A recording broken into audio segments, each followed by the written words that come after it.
Welcome to the lesson on setting up customer types. I'm currently in the Job Master Pro main menu, and I'm going to click into the Customer Center screen. And in the Customer Center screen, what I can do is click on Options and select the last one that says Customer Types. Now, customer types really allow you to separate your customer database into different groups of customers. And you see a small example here that we're going to expand on a little bit.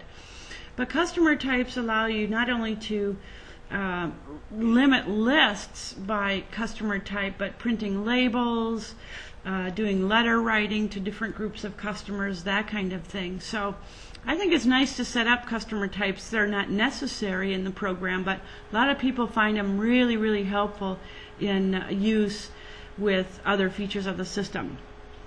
So as I click into the customer types window, you can see existing customer types already entered in the program. So what I'm going to do is work in the entry fields beneath the display and enter a new customer type. So customer types can be up to 3 digits, or 3 characters, I should say, long. So I'm going to put gov in as a customer type.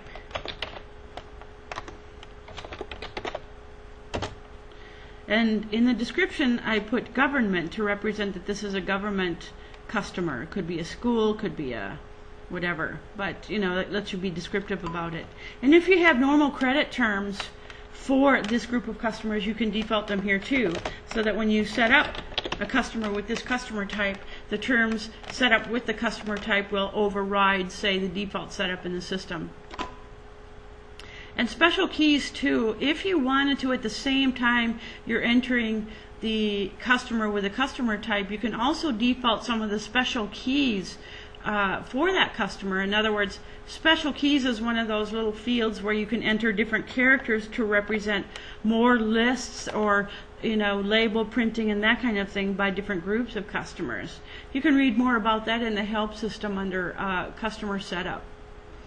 As I press enter, I'm brought down to the receive statement checkbox, and if I want my government customers to normally receive statements, I can toggle that on or off. And instead of picking up the mouse, I'm using my space bar to toggle in and out of that field. So if I normally want them to receive a customer, or receive a statement rather, I will leave that check mark in there when I press enter. Same thing with charge interest. If I normally want to charge this group of customers interest on their past due invoices, I can set that on. Otherwise, I can toggle that back out using my space bar. As I press enter again, I'm brought over to cost codes. And so if you have a customer, like a builder, for example, that has a particular supplier that they require you to buy material from, and you have those cost codes set up in your price book, you can default this customer type so that only those prices come from just the suppliers that they want you to use. You can see more about cost codes in the price book area of videos, by the way. I'll press enter and I'll go down to labor code. Same kind of thing with labor codes, especially for builders who you have negotiated pricing with.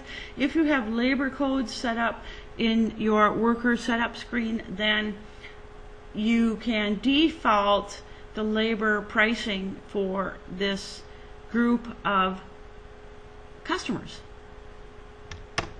And keep in mind though too that you can always override anything on a customer by customer level. Tax code, same kind of thing, but tax codes are more widely used based on where the customer lives or exists or whatever, so it may be hard to default the tax code in here.